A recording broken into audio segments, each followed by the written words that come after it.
જય સ્વામિનારાયણ વાલા ભક્તજનો, ધર્મકુળને આશ્રિત વાલા એવા સંતો ને વાલા હરિભક્તો,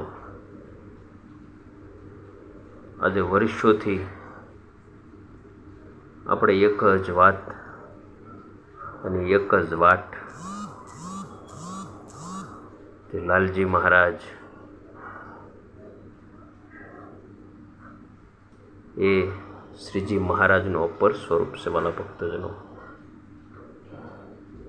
હું તો તમને ત્યાં સુધી કહું છું કે લાલજી મહારાજ શ્રીજી મહારાજનું અપર સ્વરૂપ છે, પણ હરિકૃષ્ણ માણસ પ્રગટ રૂપે બિરાજે છે. રઘુવીર વાળીએ વાલા ભક્તજનો, પ્રગટ રઘુવીર વાળીએ હરિકૃષ્ણ મહારાજના દર્શન કરવા હોય તો પ્રગટ બિરાજે છે. વાલા ભક્તજનો, આ પાવર છે, આ પરમાત્માએ એમને શક્તિ આપેલી છે.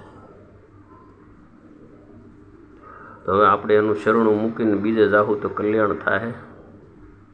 આપણે પોતાએ વિચારવાનું છે, કોઈ રાગ દ્વેષ નહીં, કોઈ ગુણ અવગુણ નહીં, રાગ દ્વેષથી પર થઈને વિચારવાનું છે કે ધર્મકુળનું શરણું છોડી ને આપણે અન્ય આશ્રય કરશું તો આપણું કલ્યાણ થાય.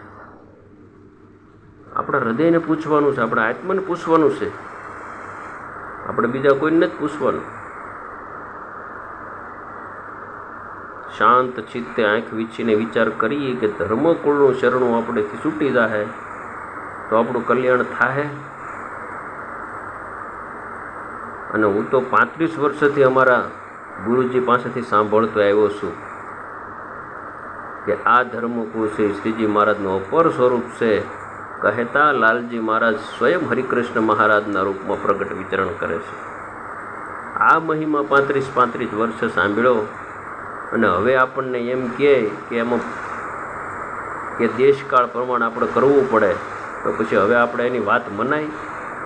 એમને બે હાથ જોડી એમને વંદન કરી દેવાય, જય સ્વામિનારાયણ. આપણે ધર્મકુળનો અવગુણ સપનામાં એનો આવવો જોઈએ.